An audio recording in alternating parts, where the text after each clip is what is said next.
ഇന്നത്തെ special ഉണക്കച്ചെമ്മീൻ fry. ചട്ടി ചൂടായിട്ടാകുമ്പോൾ ഇച്ചിരി എണ്ണ ഒഴിക്കുക.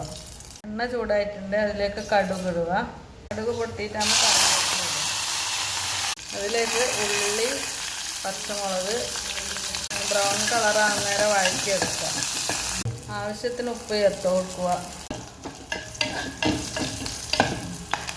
ബ്രൗൺ കളറായി വന്നിട്ടുണ്ട്. മഞ്ഞൾപ്പൊടി, മുളക് പൊടി ചേർത്ത് കൊടുക്കുക. അതിലേക്ക് ഉണക്കച്ചെമ്മീൻ ഇട്ട് കൊടുക്കുക. എന്നിട്ട് അത് നന്നായി ഇളക്കി യോജിപ്പിക്കുക.